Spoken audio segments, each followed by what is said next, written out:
দেড় যুগ পর আবারও কনসার্টের মঞ্চে জনপ্রিয় শিল্পী আসিফ আকবর। আসিফ মানেই জমজমাট সঙ্গীত আয়োজন, উন্মাতাল শ্রোতা দর্শক।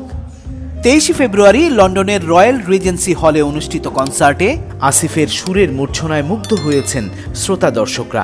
এ সময় দর্শকদের করতালিতে মুখরিত হয়ে ওঠে গোটা হল। শ্রোতাদের উচ্ছ্বাসের সাথে তাল মিলিয়ে চিরচেনা ঢঙে আসিফ গাইতে থাকেন তার শ্রোতাপ্রিয় সব গান।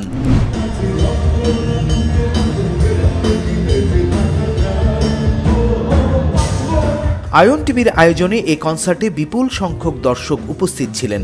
ভালোবাসা মানে নীল প্রজাপতি, স্বপ্ন তুমি, সত্যি তুমি, উড়ু মেঘ তোর মনে, আমি লাগাম দেব, জীবন মানে বহতা নদী, এই সব শিরোনামের গান দর্শকদের মুগ্ধ করে।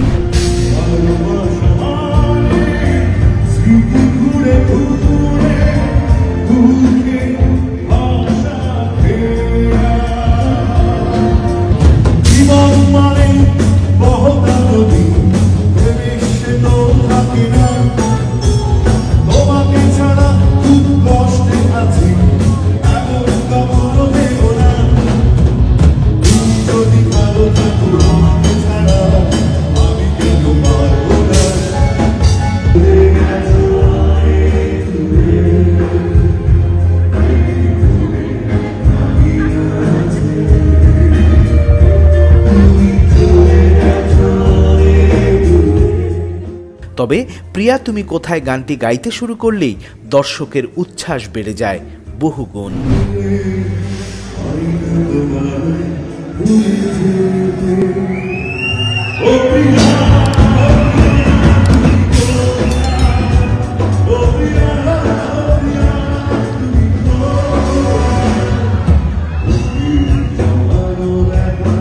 সম্প্রতি লন্ডনের হাউস অব কমন্স হলে আসিফ ও উপমহাদেশের কিংবদন্তি সঙ্গীত শিল্পী অনুরাধা পাড়োয়ালের চিরদিনের জীবন সঙ্গিনী গানটির উদ্বোধন উপলক্ষে লন্ডনে আয়োজন করা হয় আসিফের বড় কনসার্ট।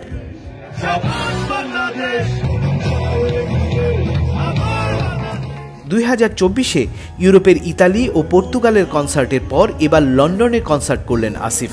লন্ডনে নিয়মিত আসা যাওয়া থাকলেও দেড় যুগ পর আয়োজিত কনসার্টটি ছিল ভিন্ন রকম তাৎপর্যপূর্ণ। Politika TV news desk.